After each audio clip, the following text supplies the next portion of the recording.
중복 상장은 한국 증시의 디스카운트의 대표적인 사례였는데 가이드라인이 나왔습니다. 이에 대해서 궁금하실 텐데 자세하게 분석해 드릴게요. 오늘 권소연 이데일리 마케팅 센터장과 함께하겠습니다. 센터장님 반갑습니다. 네, 안녕하세요. 네, 아무래도 이게 딱 나왔을 때 센터장님이 분석해 주시면 누구보다도 잘해 주실 것 같다는 생각이 들었거든요. 네.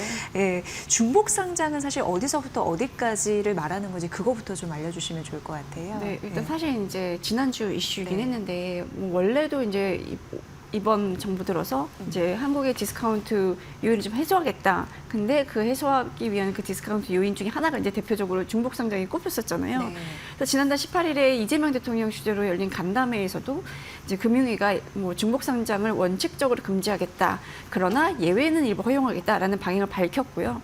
지난주 목요일 이제 세미나가 열렸어요. 관련한 거래소가 구체적인 상장 규정을 좀 제시를 했고, 현재 사실 이제 거래소의 상장 규정은 이제 물적 분할 그리고 인적 분할한 이후에 그 기업을 중복 상장하는 거에 대해서만 주주 보호 노력을 충실히 이행할 것이라고만 이제 되어 있어요.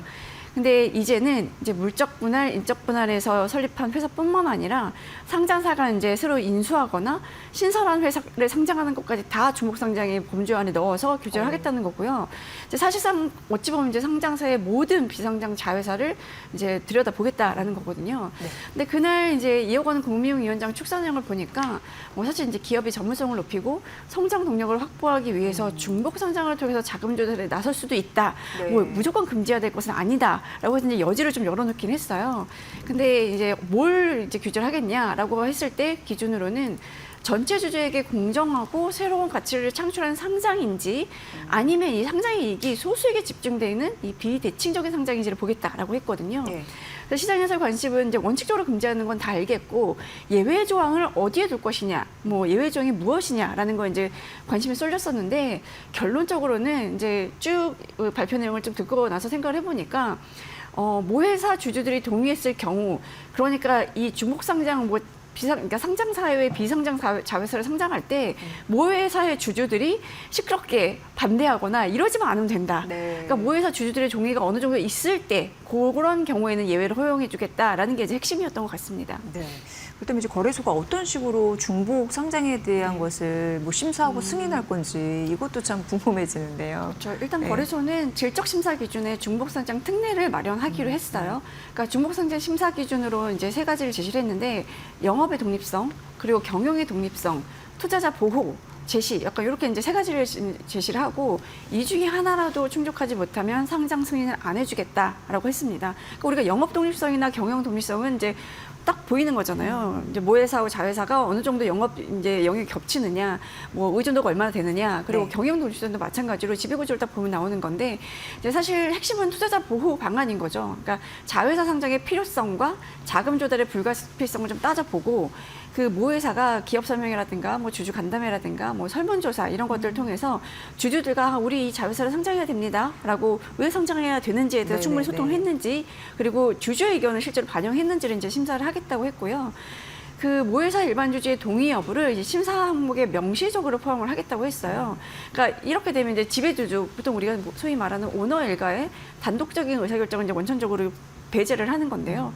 그 모회사의 이사회도 이 자회사 상장이 일반 주주들에게 미치는 영향을 이제 구체적으로 평가를 하고 이걸 공시를 해야 됩니다.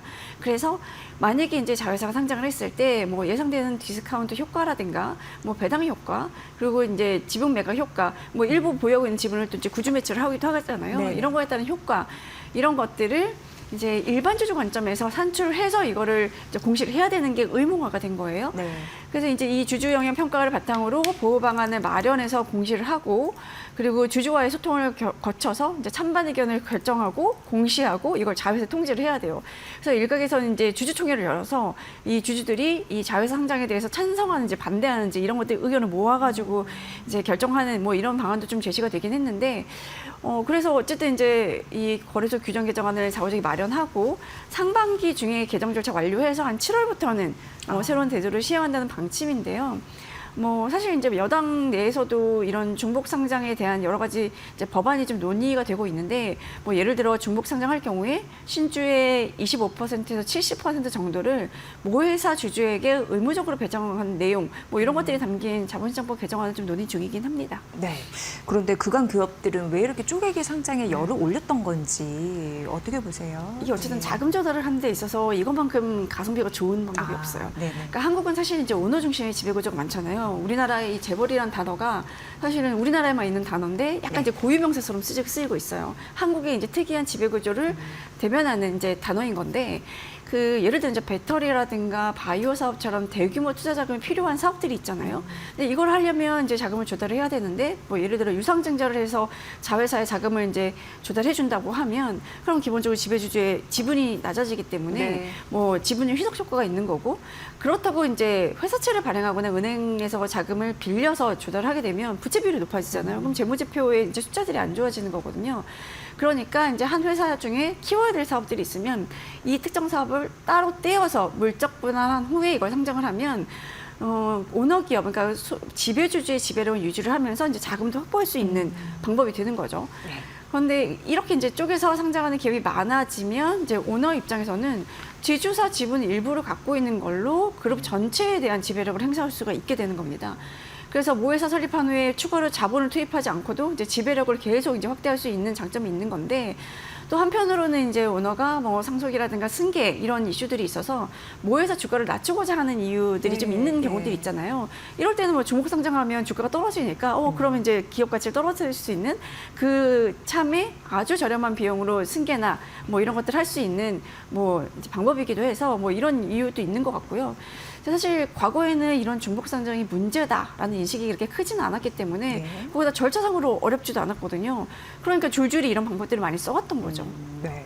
과거에는 사실 이제 쪼개기 상장이 이렇게까지 문제는 안 됐었습니다. 근데 최근에 이제 많이 부각이 된 거고요. 예. 근데 옛날에는 사실 이제 순환투자 구조였잖아요. 네네. 그러니까 뭐 이 기업이 이 기업의 지분을 갖고 있고 이 기업이 또 이 기업의 지분을 갖고 있고 그래서 오너는 이제 최초에 이 기업 지분만 갖고 있으면 이제 순환투자 구조를 통해서 그룹 전체의 지분을 그러니까 그 지배력을 유지할 수 있는 구조였는데 뭐 이게 이제 그러니까 그 외환위기 때 이제 문제가 되고 이러니까 이 고리를 끊기 위해서 한 2000년 전으로 정부가 지배구조 선진을 하자 이러면서 지주사 체제를 유도를 했었어요. 네. 그러니까 지주사 아래에 이제 뭐 여러 자회사를 두는 방식으로 이제 유도를 하면서 그때부터 중복 상장이 좀 인기를 끄기 시작했는데 뭐 그러다가 사실은 이제 LG화학이 LG에너지솔루션을 물적 분할해서 상장하면서 이제 본격적으로 이게 중복 상장이 문제구나. 이 중복 상장을 하게 되면 모회사 주주의 지분 가치가 희석이 되고 떨어지게 되는구나라는 거를 이제 인지하기 시작했죠. 근데 원래 있던 회사의 주주 입장에서 보면, 그러니까 LG화학을 예로 들면 LG화학의 배터리 사업부가 있기 때문에 그 배터리 사업을 보고 LG화학의 주식을 샀던 주주들이 있을 거잖아요.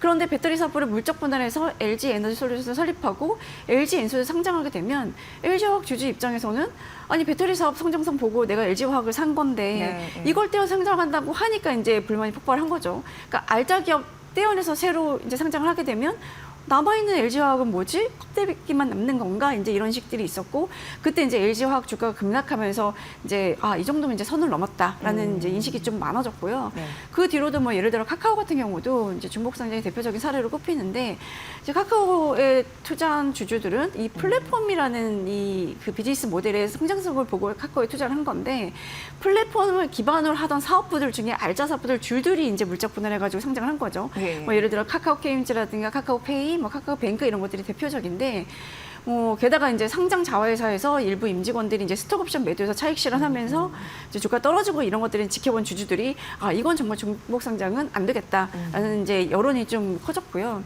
그래서 실제로 이제 2000년부터 2024년까지 중복 상장된 261개 기업을 분석을 해보니까 자회사가 상장된 이후에 6개월간 모회사 주가를 보니까 평균 10.81% 하락한 걸로 나오더라고요.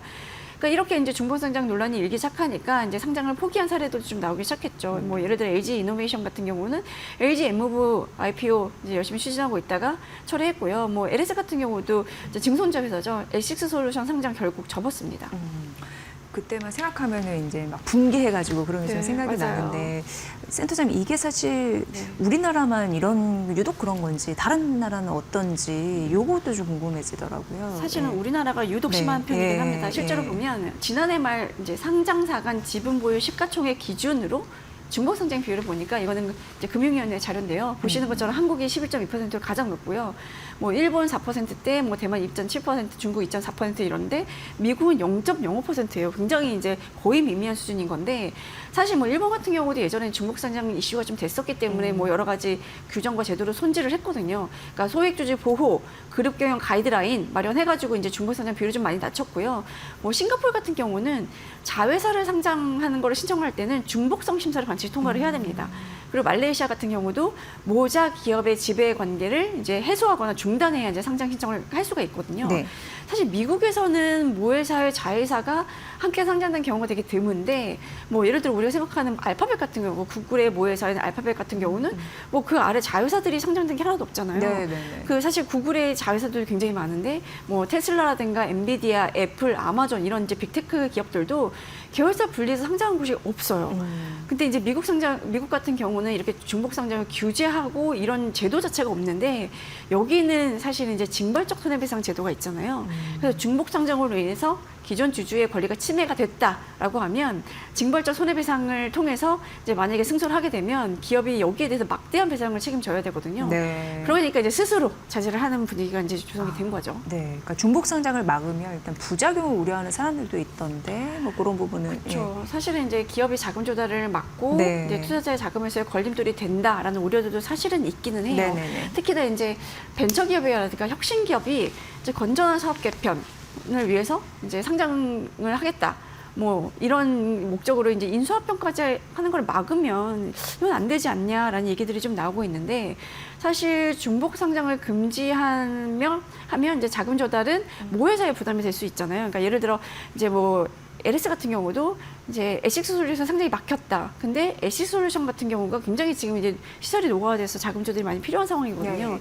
실제로 에식스 솔루션 상장을 추진하고 이럴 때 거래소에서 에식스 솔루션의 미국 그 생산 시설을 가봤다는 거예요. 사실 에식스 솔루션은 미국 업체를 LS가 인수를 해서 이름을 좀 바꿔서 이제 경영해가고 있는 기업인데 지금 이제 AI 때문에 전력수요가 워낙 늘어나니까 전력 설비에 대한 수요도 되게 늘었고 L6 솔루션 입장에서 보면 거의 물 들어오는 시기인 거예요. 이럴 때 시설 설비 투자를 해서 시설을 늘린 다음에 이제 이 매출을 늘려갈 수 있는 절호의 기회인 건데 그래서 이제 상장 추진했으나 지금 이제 중복 상장 이슈 때문에 중단한 거잖아요.